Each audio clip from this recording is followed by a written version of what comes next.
Warning: this podcast discusses paranormal activity and other topics some might find disturbing. Listener discretion is advised.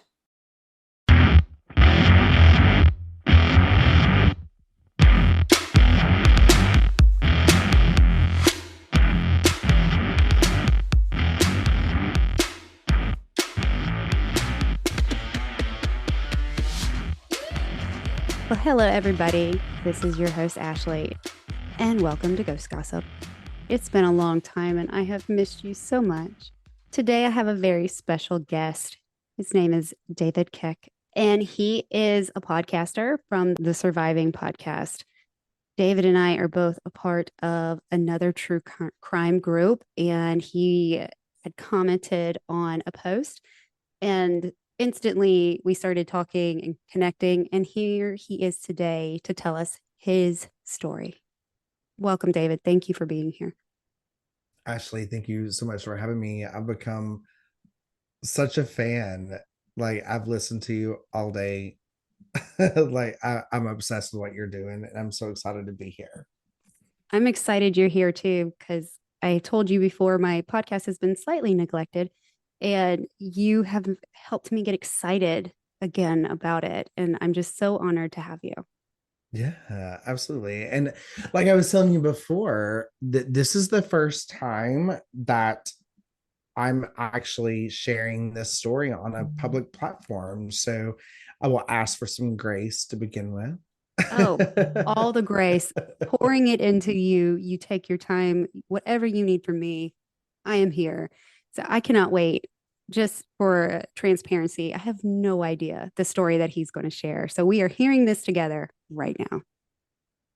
Yeah, so I am an open gay man in the South, and I did not know hate existed until 9 years ago.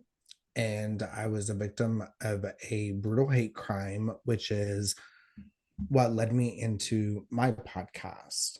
And I know that that is completely fast forwarding, but there were so many things that started, so many light bulbs, I guess, that started going off Right. for me, because after my trauma, I became more aware of things and Right. more in tune to things, which caused other events that had previously happened before my trauma to make more sense. And I have spent some time with my family and with myself putting it together, but I've never shared it on a public platform. And so I'm so excited to share this with you today.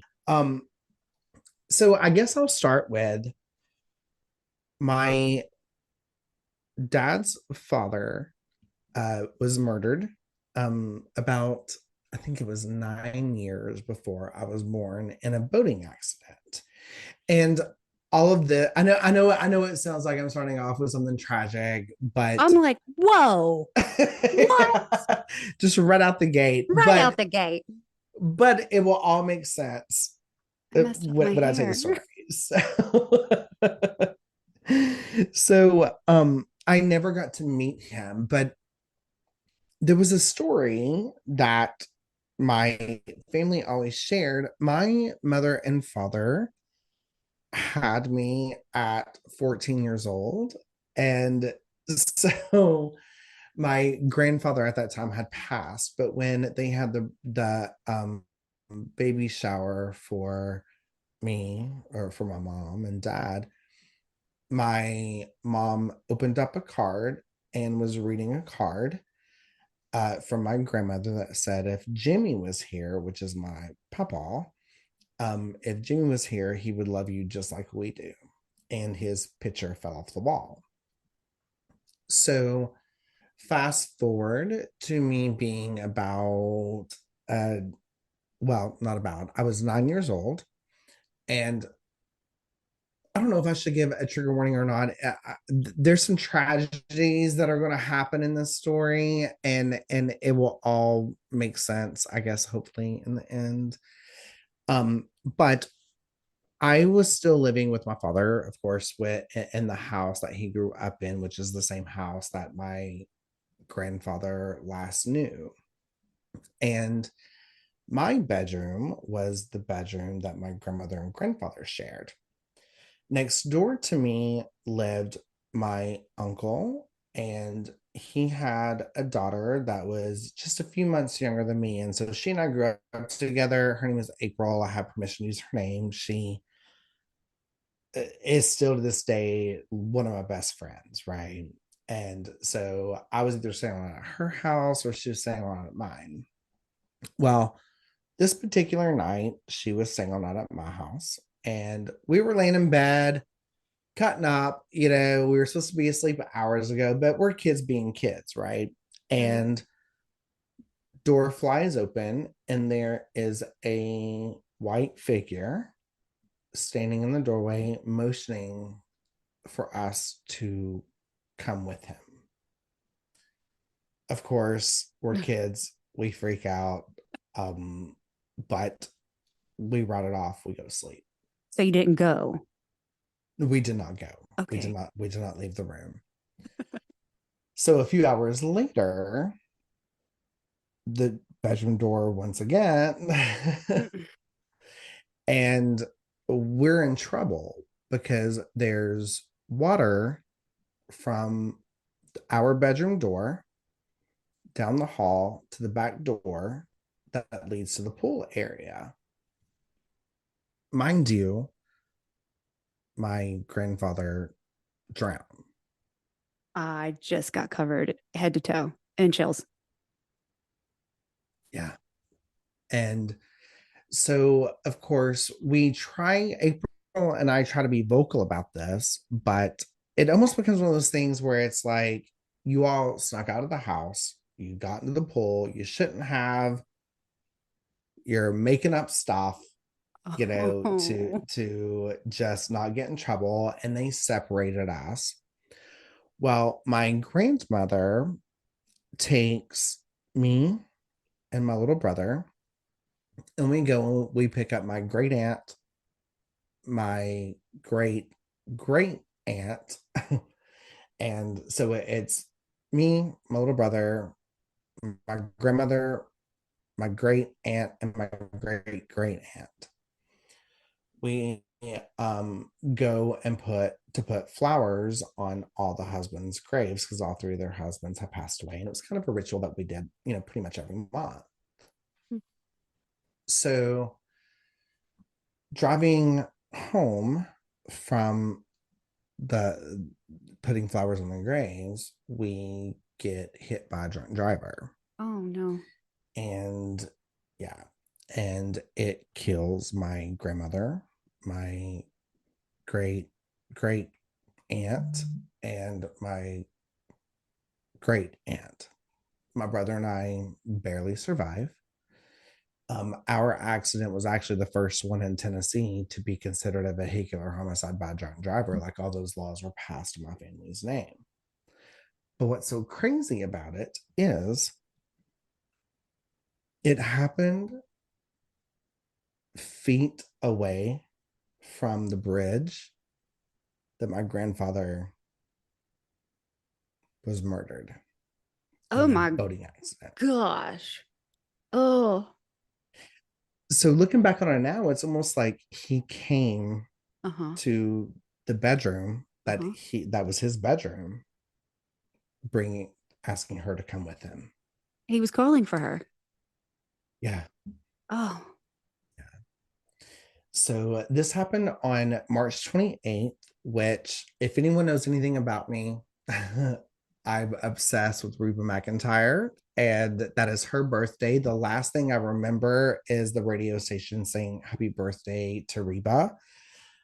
She has been such a part of all of this journey, which is crazy to me too. But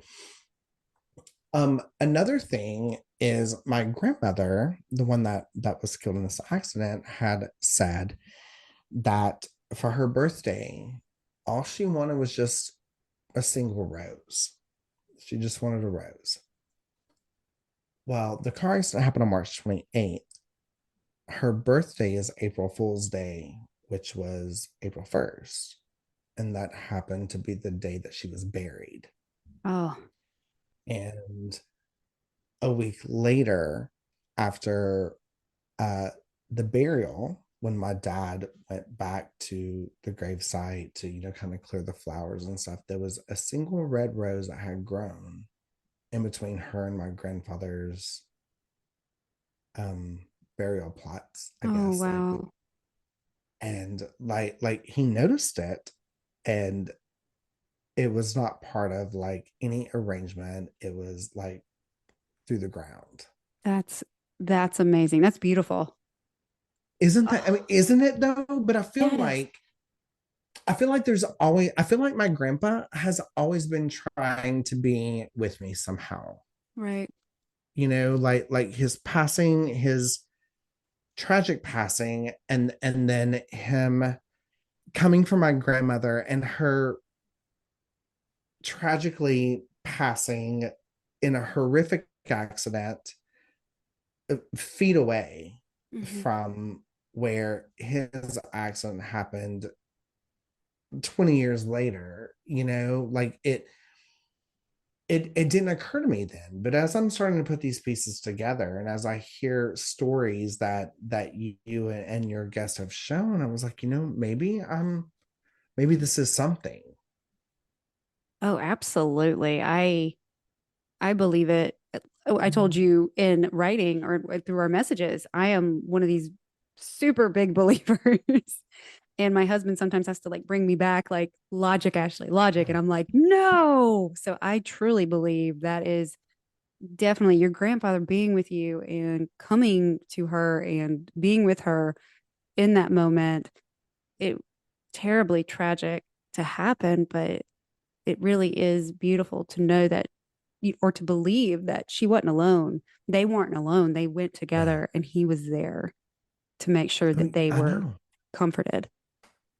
Yeah, it's one of those like romantic stories that like the Notebook, but that we just can't wrap our minds around because we're society tells us that no, this is wrong, this isn't right. Like you're having some kind of mental health issue if you believe and see these things, Right. and because that's the safe, easy response, you That's the know. tangible response, anything that we can explain away by mental health or by you imagined it or it was a house settling. That's a lot easier to comprehend than grandfather is hanging out, being a spirit Yeah, guide, watching over you, and being there for grandmother when it's her time, or even though it's tragic, being there for her and making sure she yeah, got her rose. yeah. Yeah, and like I'm not trying to get like emotional and stuff about this, but my goodness, like I mean, it's It's okay. scary, but it's I beautiful all at the cry. same time. I cry on here all the time. You go for it. Yeah, right. But then, when I went through my trauma 9 years ago, after I started sensing things and feeling things and being more aware of things, and it's like people will I will see somebody and I will know their story before they tell me, and of course I Yes. always want to try to write it off Right. as, why would I know this? I'm not good enough to know this. Like it's a coincidence, it's some kind of something. And and at some point I've just got to accept it that maybe I am opening myself up to something. Absolutely. Absolutely. It is one of those things. It happens to me often. The other day, for example, I had a feeling somebody was standing outside my house. I had no idea if somebody was actually standing outside my house, but I actually looked over at the door because I was half expecting somebody to walk inside my house. But my husband and I were home, the kids weren't home. And it turns out it was my friend who was over, her husband. He called her and said, I'm outside Ashley's house. Are you over there? And I just like my eyes got big. And so she left. And I looked over at my husband. I was like, I knew he was outside before he ever called. Yeah. Yeah. Yeah. Ugh.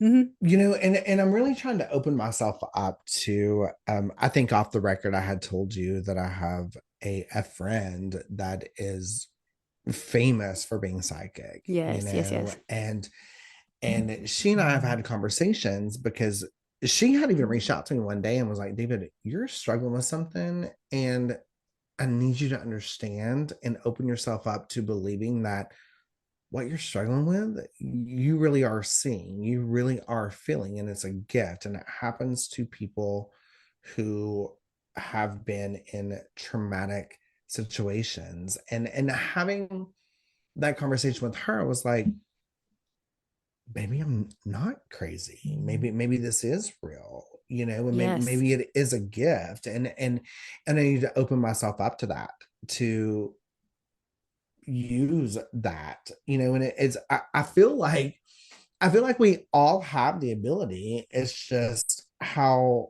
open-hearted and open-minded are you allowing yourself to be? I completely agree with you. I think there's things always all around us, but we are so programmed by how we were raised or how society is to be like, no, that's not right. That's, I'm making that up, or I've heard that before, or there's an easier explanation than Yeah. something we cannot explain because we, as humans, I believe, we want explanations. We want Mhm. hard, black and white proof. We want explanations that we can understand and share. And this with paranormal, you can't. Like, you can't explain it. There's people all over the place trying to hunt it. And it, somebody asked me once, do you ever ghost hunt? And I was like, no, they find me. Like, no, I don't go looking for this. They obviously know where to come. So I'm a beacon. It's right here. Well, I have a question for you. yeah. Did your friend explain why trauma can cause more openness, or being able to sense things such as what you're talking about? Did she explain like maybe what causes that? She did, in a way. And so my answer to this will be a little bit of what I have put together personally for myself on top of what she has put together. But kind of like what we were talking about, kind of like what you were saying, is we need a tangible answer. Right, right, right, And right. when we hear these stories of the monsters underneath the bed, it happens to someone else, you Yes, know, and when it happens to you, it changes everything, everything. you know. When and I'm not trying to make it about this, but I feel like it's fitting. But Cliff Notes, when a man broke inside my home and violated my body and my home, that was what I seen in scary movies. Yes, that That didn't was happen to people like you. It happened right. on TV. Yeah, that happened way over there. And so when that became a reality to me, when those fantasies, when those sci-fis, when those things became a reality to me, it opened my mind up, sometimes to my detriment, to be honest. I'm working on Right. trying to get control of that. Yes. But but sometimes it's just that, where is the boundary? And now I've got to reset that boundary. And while I'm trying to find that boundary, I think it's opened it up for me to be accepting and acknowledge that there's other things that exist besides us.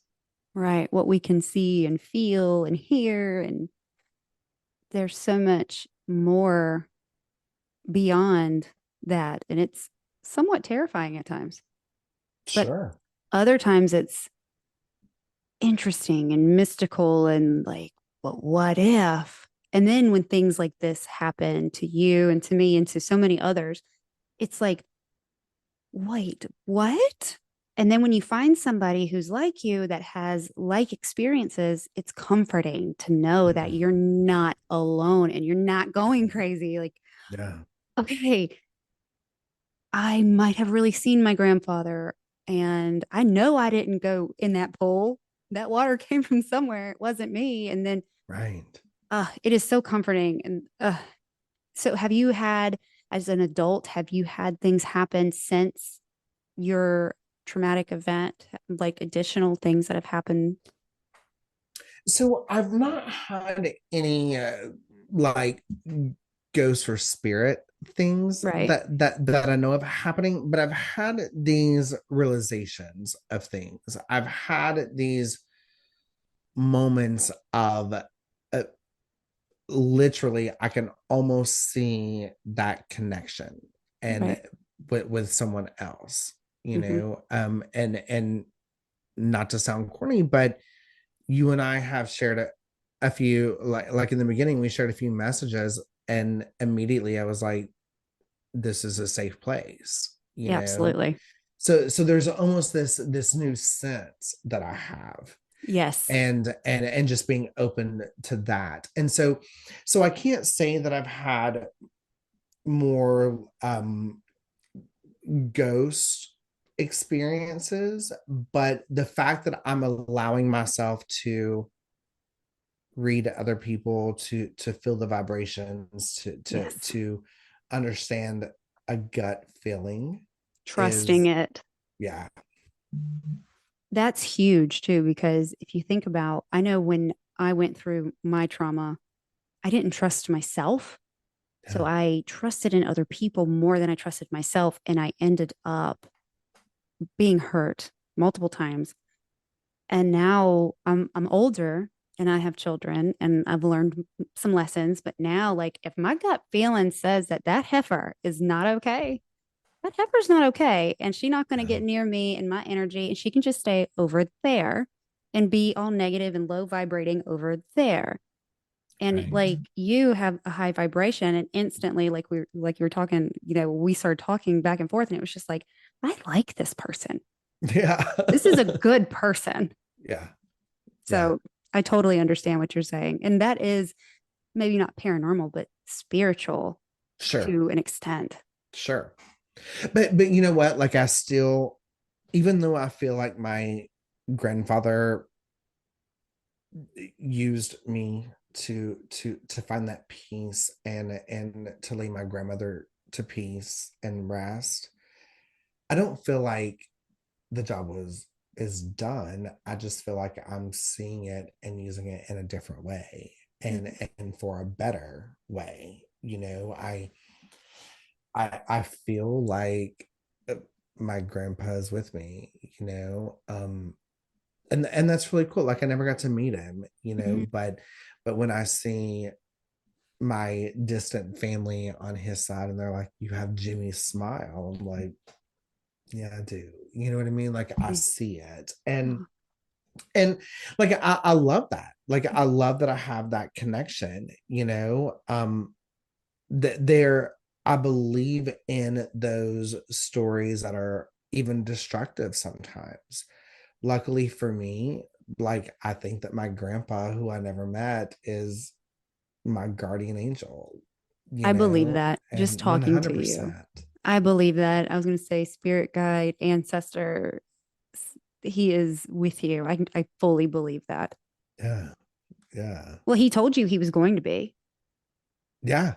Yeah. I mean, even like in my mother's womb and his picture falling, and there's 20 people that are still alive that was like, oh, I remember when, Mm-hmm. Mm-hmm. like that. Like it's crazy that you say that, because that's one thing that my family has always said, is that was Jimmy's way of saying, I got David, we're good, you know. Oh, I love that. My grandfather's mine. And I find dimes everywhere, dimes in the most random places.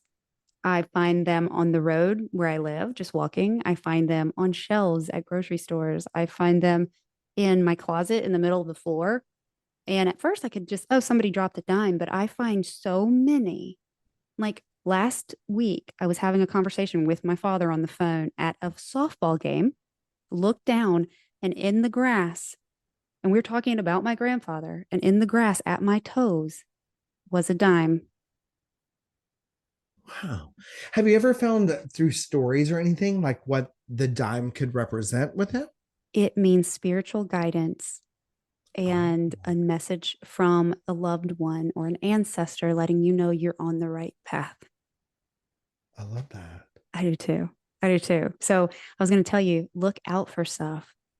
Yeah. And there might be messages from your grandfather if you see them repetitively, whether it be cardinals. I know a lot of people see cardinals or butterflies or dimes or something that's not something you would normally see. Just, So I don't know if this would be a thing or not, but the only thing that I know to relate it to is my grandfather was a fisherman mhm. and was really good at it. And that's kind of when the murder thing with him happened, was on a fishing trip. Oh, Um my brother's son, one of my nephews, is like one of the best, like has been on TV shows as really? a fisherman in high school, you know? And so I remember one of my first dates with a guy after I accepted who I was and come out of the closet.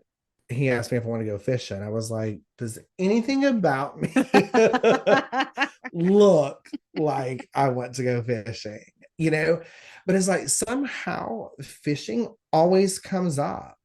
Like I get drawn to. I know this sounds silly, but I could be like walking through like Walmart or a mall, and I will see like a fishing store that has like bait, like, hmm and not live bait, Like but lures, yeah. Lord, okay, see, I don't even know the songs. But I'm like, oh, that's pretty and shiny and sparkly. And then I'm like, oh wait, that's like a fishing hook. But you know what I mean? And it's like somehow I'm always just drawn to that. And I had always wondered, like, is that a thing? I've never found one just randomly laying around or anything, but I'm Watch you find one now. Watch you find one. be ready for that text I message, am girl. ready. I am ready. Oh my God. I will just be at work going, Wow. yeah. But I would not, if that was his thing, that would not surprise me at all. Like, especially like in a mall or something, then you're up on a fishing store.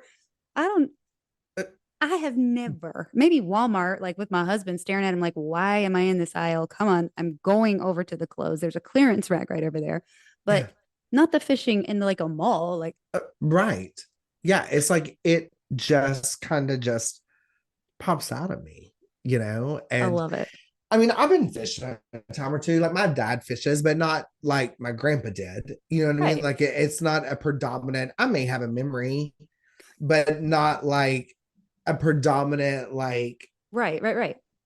thing. And for whatever reason, it's like, am I supposed to be on ESPN? Is that did I say it right? I Am I think supposed to that's a be on like this fishing show? I think that's a the sport channel, yes, but I don't know if they do fishing. Daniel, can you Google that for us? Daniel, Daniel, he is my like seriously, he is my walking and talking encyclopedia. He is full of random facts. I could text him right now and be like, what's the channel where the fishing show is?" He'll probably ask me what year. Oh my gosh, I've been listening to your show. And on one of the episodes, Daniel came on, and Yeah. you all were cutting up in the beginning. You were like, he's been hired and fired, hired again, just to fire him again. And he was just so patient and so calm. And it was like both their voices are so amazing that when they have me on as a guest, people will be like, oh, this is you had Fran Drescher on. This is not what I expected. Fran Drescher. Nah. I try to like I am high strung and I can speak really fast and then my words kind of like mumble together. So I try to speak slowly so I don't mumble. So that's all that is. It's fine. It's in real life, especially being in the South, as you know, because you're also in the South, people, especially in South Carolina, they speak much slower sometimes. And if I get going, I just go and I get that stare like, what? So I try. Hmm. We do the best we That's right. All can. we can do is all we can do. Absolutely. I will say, like, it feels good saying all of this out loud. Like, I mean, of course, my family and I, again, will be sitting around the dinner table or whatever, when we're all together, and it'll come in conversation sporadically. But as time goes on, so does conversations and thoughts and memories, Yes. and so to rehash this today with you, like, it feels nice, I'm you know, so like glad. like I feel my grandpa with me. I feel my grandma with me. And I don't want to make this about something that it's not, but people always ask the question of, if you got to speak to someone that you were close to that is no longer with you, like, what would you ask them? And being a homosexual was never a thing for my family. But my grandmother, who I was very close with, and my grandfather, who my spirit seems to be very close with, I never got, I was not an out, open Right. man with Hmm. them. And so one of my questions would have, anytime that has ever been asked to me, has been, my answer has been, I would love to ask them, like, do you accept me? Do you love me for me? And I feel like I'm getting that answer. I know I'm nobody, but I'm just gonna say, just sitting here and thinking, like, I just have this thought that it's the only answer is yes. That yes, he does accept you and he's so proud of you. And that's just my overall feeling. Now I might be biased because I think you're awesome. But I mean, I'll from the take it. moment the moment you start talking about him and about your past and coming out, I mean, I just sitting here thinking like, he must be so proud. Thank you. You're I welcome. don't think that you realize the gift that you were giving me today. So, um, It made me cry now. I'm a crier. I'll cry. I well, I cry was on gonna this say, podcast. like I know this is a ghost story podcast, and I'm not trying to make it all emotional, but so I'm not sure when this episode will be released, but we're recording the day before Halloween, and Halloween is has always been my favorite holiday. I'm planning on tomorrow. Yeah. It might be later in the And day, but I'm planning. oh, I love that. So, but with that being said, one of the things I felt that was stolen from me was my joy for Halloween. Um, I got to feel like I could dress up and be accepted. I was able to dress up and be somebody else that the world would accept in just those few moments. And I didn't know to be scared of things.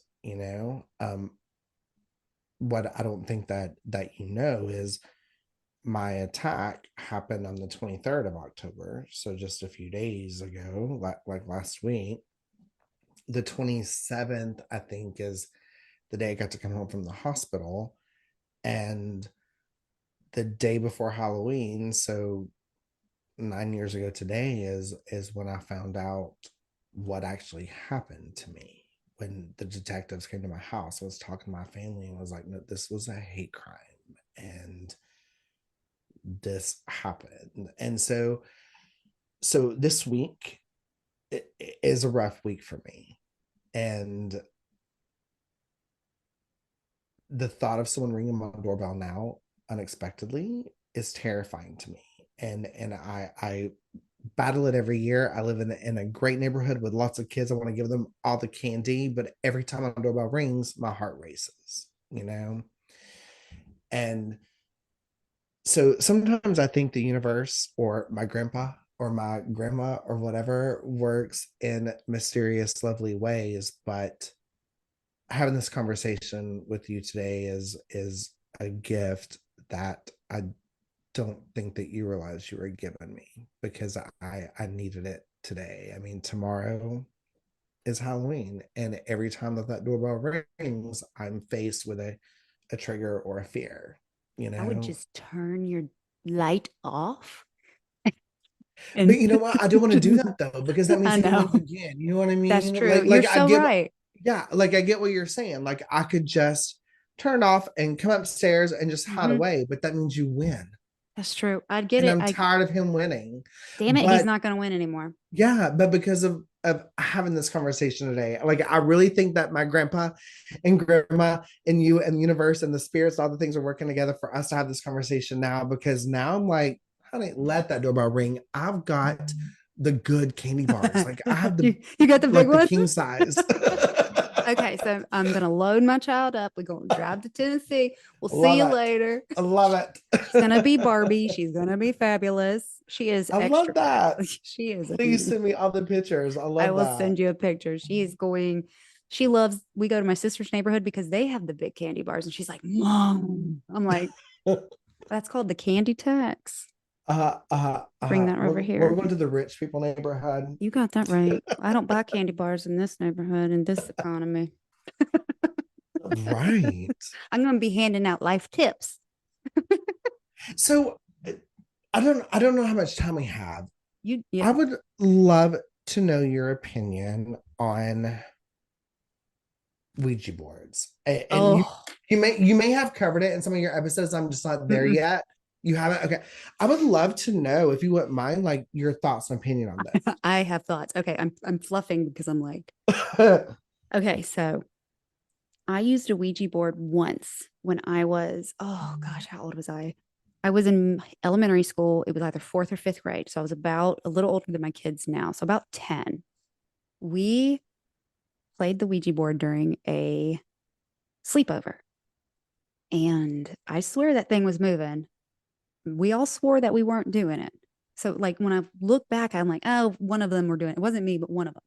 Well, then one of them actually like laid down on the ground and they wouldn't wake up around the same time. And I just thought one of them, they're messing with me. You know, I'm the easier scared one. I've always been scared of certain things that are like horror films and scary movies because I have such a like a photographic memory that I see things over and over and over when I close my eyes. So I try to not watch things that upset me because I will see it all the time.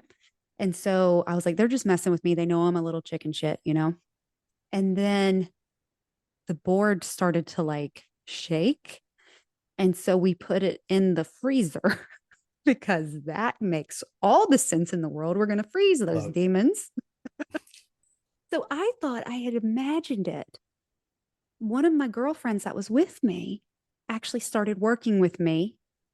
And she and I were talking the other day, and I said, "Did I make that up?" And she said, "No, you did not. And none of us were doing it." I have already threatened my children. They are, because of everything that happens in my house, and because there used to be 32 mirrors in this house all facing each other, and it used to be one giant portal in my mind. Yes, right. I have told them they are not to do the Bloody Mary in this house. They are not to bring a Ouija board in this house, and they're never to touch one because mama don't play with that stuff. yeah. Well, and of course, you read, and it's all about your intent and how you do it. And Right. so I guess my because I have the same thought process as you, as I want nothing to do with Nothing. it. Mm-mm. And so even if you did it with an intent, you're still like, even with a good intent, you're still, so I'm not a bad person for thinking that I just don't want nothing to do with that. No, not at all. Okay, Because I perfect. think what happens, okay, so this is my amateur interpretation of opening yourself up.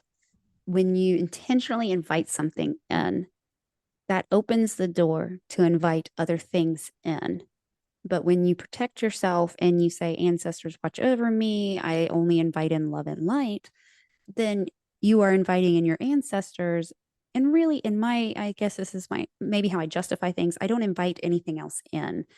living in a haunted house, there were things here that I came into and they made my life very difficult for a year. And I have finally kind of taken control. But when I don't invite anything in. I am constantly love and light only. And with Ouija boards, usually it's not love and light.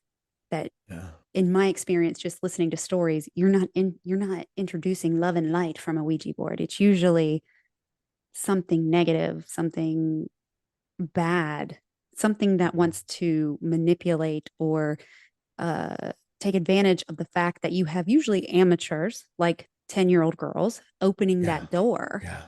and not knowing what they're playing with. And I know people are like, it's just a board game. That board shook and we put it in the freezer. All right. And I don't think we said goodbye. Yeah. Well, and again, I think it's the intent, right? And Mm-hmm. so we hear all the time that people think that their child is seeing something. Yep. Well, because their child that has not already been told that if you do, you're crazy. If we've Mm-hmm. not already implanted those seeds so that they're more open-minded to There's these no things filter there. because there's no filter. Mm-hmm. And as they grow up, we're like, oh, no, there's no monsters under your bed. No, there's nobody in your closet. No, you don't see anything there. That's not a scary part. Like we do all these things. And to where Mm-hmm. finally it's like there's all these walls. And that is what causes us to get to where Yes. a lot of people are in their 30s and 40s or on of no, you know, Mm-hmm. that this isn't real. And so I think that that is why the spirits, even negative intent spirits, Mm-hmm. can grab onto those things because children, especially when they're in those pubescent years, Uh-huh. they're going into it with curiosity. Right. They may not know if their intent is to be good or evil, Mm-hmm. but just being open-minded to that curiosity is a They're like, gateway. what if? What Yeah. if what my sister's telling me is true? Yeah.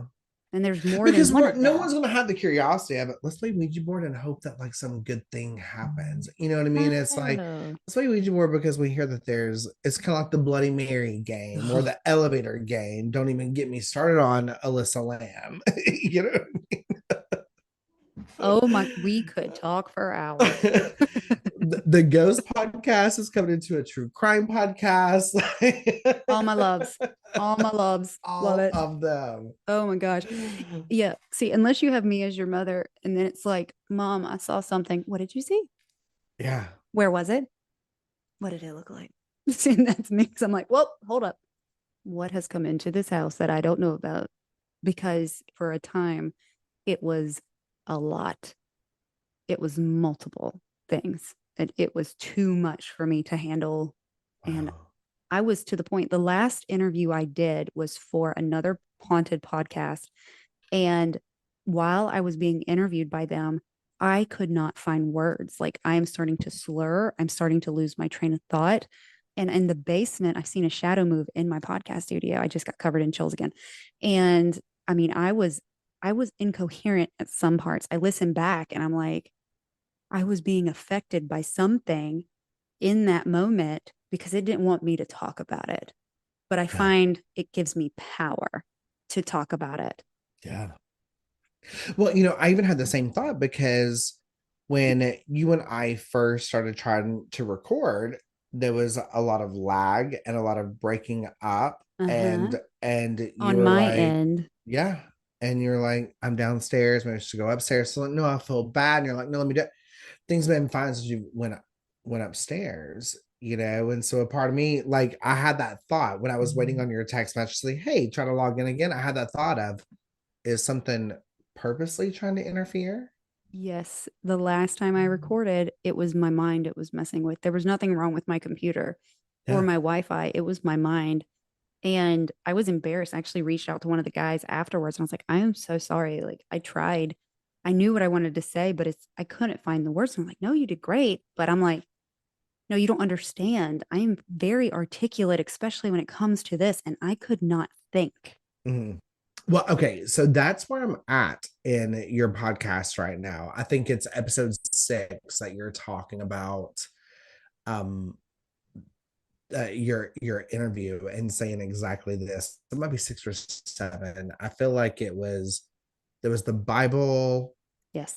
and Oh, then that Bible, man. We still have it in the this house. how. Wow. Hmm. I won't let him throw it away because I have a feeling it's going to make it worse if he throws it away. Yeah. And to hear like you were saying how like the house was built in 1999, you're like, that Yeah. wasn't too long ago. Like that's not old enough to be No. haunted. But when you're if you and your spirit is attached to something, when you've put your blood, sweat, and tears into something, and it reminded me of we had built, or I'm sorry, we had bought. I was still in high school at the time. My mother and stepfather had bought this gorgeous house, Mm. and it when you're talking about your house, it like it is almost describing this house. Like it wasn't a mansion by any means, but they had like a library Hmm. and just all these different just things. Things And that aren't usually in a single family home. right, and Right. so my mother, she has always been in tune with things as well. Right. And she was like, there's just something Mm. that's not. And she kept saying how, like, there's a man staring at me in the hallway. Like, I'll wake up and I feel someone just staring at me in the hall. Hmm. Hmm. And so she went on and on. Of course, we all want to laugh it off. Mom, you're so silly, blah, blah, blah. Well, my mother and stepfather was going on vacation for 2 weeks, and so my brother and I were going to stay at my dad's house. I mean, I was in high school. My brother's 2 years younger than me, so he was either beginning of high school or in the middle school, right? Not old Right. enough to be by yourself for 2 weeks. Probably not. No. However, I was the kind of kid that was like, I'm responsible. I've got a house key. I will just go stay there by myself. It'll be fine. And before my mom went, she went down to the neighbor's house and was just like, hey, we're fairly new to the neighborhood. We are actually going on vacation. There will be certain cars in and out of the driveway because of some, remodeling that we're doing. We just want to make you all aware, blah, blah. So while my mom was inside the house, she saw a picture of this man who was in a suit and a top hat. And she was like, who is that guy? Why do they always got top hats? Oh, he's gonna.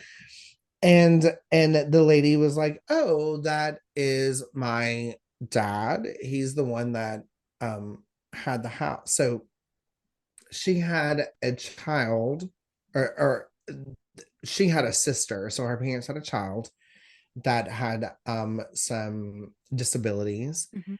and then so the child ended up passing inside the house. The mother ended up passing inside the house, and then several years later the father ended up passing inside the house.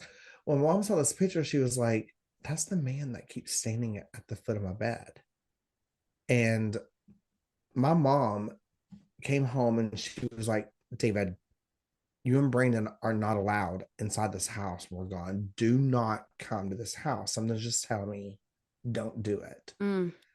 There was a night that they were gone like 2 or 3 days. And I was like, I kind of just want to go, They'll never know.